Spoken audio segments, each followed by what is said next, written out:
अब आप मुझे बताइए, पता नहीं इस सभा में कोई बेचारा मुसलमान है कि नहीं है, अगर होगा तो मुझे बड़ा फक्र होगा।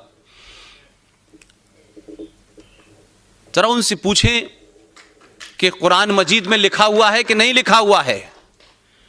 कुरान मजीद में लिखा है कि 1,24,000 पैगंबर आते रहेंगे। उनकी शक्ल क्या होगी, उनकी भाषा क्या होगी, उनका रूप क्या होगा, उनकी जबान क्या होगी, वो किस इलाके में होंगे, वो दुनिया के किसी इलाके में आएंगे, अलग अलग रूपों में आएंगे और इस धरती पे जो भी अनाचार और अत्याचार हो रहा है, मजहब के नाम पे हो रहा है, कम से कम उसको ठीक करेंगे। मैं भी इस बात को मानता हूं, इसमें कोई बात नहीं है कि अगर कुरान शरीफ में लिखा है तो लिखा होगा। मुझे लगता है ठीक ही बात लिखी होगी, क्योंकि हमने समय समय पे बड़े सारे पैगंबर आते हैं। अब पैगंबर का मतलब ये नहीं होता मेरे भाई कि वो कदूरा लगा के आएगा, छोटे भाई का पजामा बड़े भाई का कुर्ता पहने होगा, गोल टोपी लगाएगा, अल्लाह अल्लाह की बात करेगा, तस्बीह उसके हाथ में होगी, ये नहीं लिखा है उसमें। वो उज्बेकिस्तान में हो सकता है, वो अजरबैजान में हो सकता है, वो हिंदुस्तान में भी हो सकता है, और वो आएगा और सच बात कहने के लिए अपने लोगों की गाली भी खाएगा।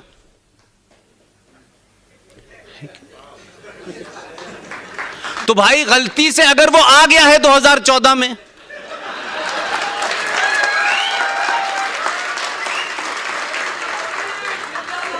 तो आप मुझे बताइए कि कोई दुनिया का ऐसा लीडर होगा कि जो आया तो हो इस बात के लिए, पहचान तो उसकी ये हो कि ये हिंदू लीडर है, ये हिंदुओं का मसीहा है, यही उसकी इमेज है।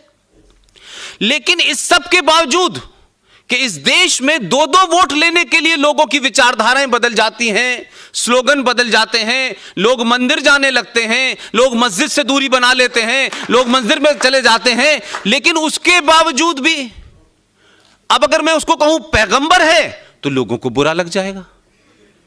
मैं कहता हूं आधुनिक दौर में जरूरी नहीं है कि लोग कुर्ता पजामा पहन के आए, पैंट टाई पहन के भी आएंगे। और हो सकता है कि आपने पजामे का साइज ऊपर कर दिया हो, उसने कुर्ते का साइज आधा कर दिया है, पहचान तो उसकी भी है। और सब लोग पहन रहे हैं, अब सब लोगों को पूरी आस्तीन का कुर्ता अच्छा ही लग रहा है, अब नीचे आधी आस्तीन का अच्छा लग रहा है। तो अब आप उसे पैगंबर कह दें, मसीहा कह दें, रिफॉर्मर कह दें, आया तो है। अब उससे हमने कहा धारा 370 हटाओ, उसने कहा वो बाद में हटाऊंगा।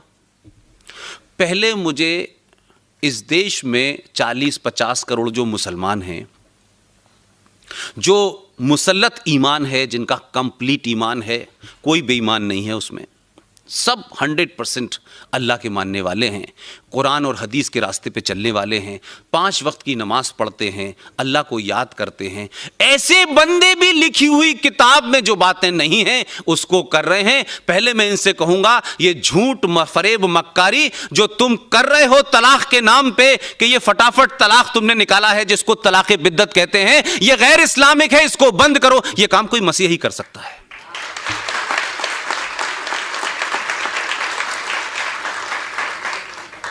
क्योंकि अगर ईमानदार होते और मुसल्लत ईमान होता मुसलमानों का, और कुरान की बात करते, ईमान की बात करते, मोहम्मद साहब का जिक्र करते हैं, तो इनसे पूछो कि पिछले 70 साल से तो मैं नहीं जा रहा।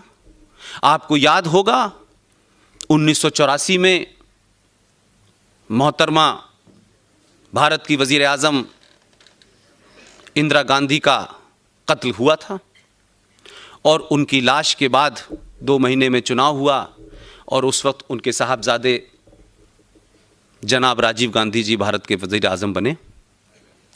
412 मेंबर ऑफ पार्लियामेंट सीट लेके आए थे, और उस वक्त की विरोधी पार्टी की हालत यह थी कि पार्लियामेंट में वो एक फूल 2 माली थे।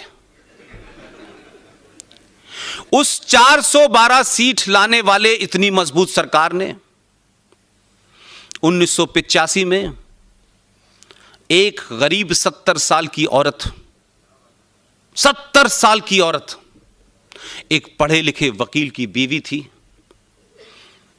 उसको तलाक दे दिया था। 24 साल से वो दीवारों से सर मार रही थी, देवबंद का मदरसा, बरेलवी का मदरसा, अहले हदीस का मदरसा, कुरान शरीफ, यहां वहां मस्जिद मजारों पे सर मारते मारते उस औरत को 24 साल तलाक के बाद 70 साल की उम्र में जब सुप्रीम कोर्ट ने उसने अर्जी दी कि माय लॉर्ड, मैं अल्लाह के बंदों से और इस अल्लाह का नाम लेकर के इस देश में हजारों मुसलमानों की दुकानें बनी हुई हैं, मैंने सबसे कहा कि मुझे इंसाफ दे दो, कुरान की रोशनी में दे दो, जो कुरान में लिखा है वो वाला इंसाफ दे दो, लेकिन मुझे नहीं दिया। तो उसको हिंदुस्तान की हिंदू सरकार और हिंदू कोर्ट के ऊपर यकीन था, वो गई और उसने इंसाफ मांगा, उसको इंसाफ इस देश की सुप्रीम कोर्ट ने दिया। उन्होंने कहा यस, आपके साथ नाइंसाफी हुई है, अगर आप भारत की नागरिक हैं तो भारत का संविधान आपके साथ खड़ा है, और आप हिंदू हो, मुसलमान हो, सिख हो, पारसी हो, इससे हमारे संविधान का कोई मसला नहीं है और आपको जस्टिस मिलेगा। और सुप्रीम कोर्ट की 3 मेंबर जज ने कहा कि आपको तलाक के बाद जो मुआवजा मिलना चाहिए वो सुप्रीम कोर्ट तय करेगी। उस वक्त सुप्रीम कोर्ट ने मुआवजा तय कर दिया और कहा कि आप दीजिए। लेकिन मुसल्लत ईमान, कुरान की रोशनी, हदीस की रोशनी, अल्लाह का नाम, पाकिस्तान का नाम, 57 देश, तमाम बातें करने वाले सुबह से शाम तक एक मुसलमान जो है उस औरत के हक में खड़ा नहीं हुआ। एक आदमी उसके हक में खड़ा नहीं हुआ। एक दानिश्वर नहीं बोला, प्रोफेसर नहीं बोला, आलिम नहीं बोले, जालिम बोलते चले जा रहे थे।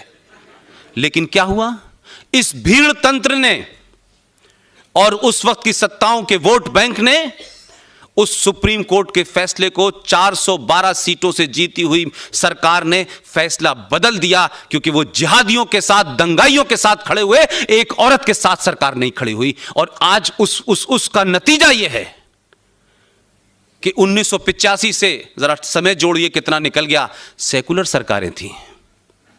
वो सेकुलर सरकार उस गरीब मुसलमान औरत के साथ नहीं खड़ी हुई, क्योंकि उस मुसलमान औरत के साथ खड़े हो जाने से ये जिहादी वोट बैंक जो था वो नाराज हो जाता।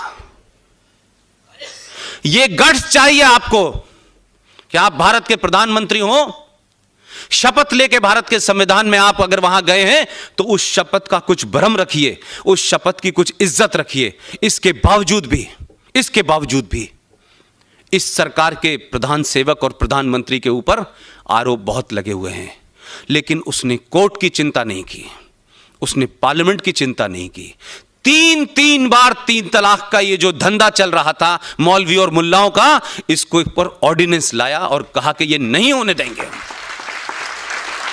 अब इस बात को कहते हुए अगर मैं ये कहूं कि वो आधुनिक भारत का पैगंबर है तो लोगों को बुरा लगेगा कि पैगंबर तो मुसलमान होता है, तुम कैसे कह रहे हो कि ये पैगंबर है। मैंने कहा कुरान में लिखा है कि हर शक्ल में आएगा, अलग अलग शक्लों में आएगा, क्या नाम होगा, क्या पता होगा, ये नहीं पता, तो मानने को तैयार नहीं है भाई।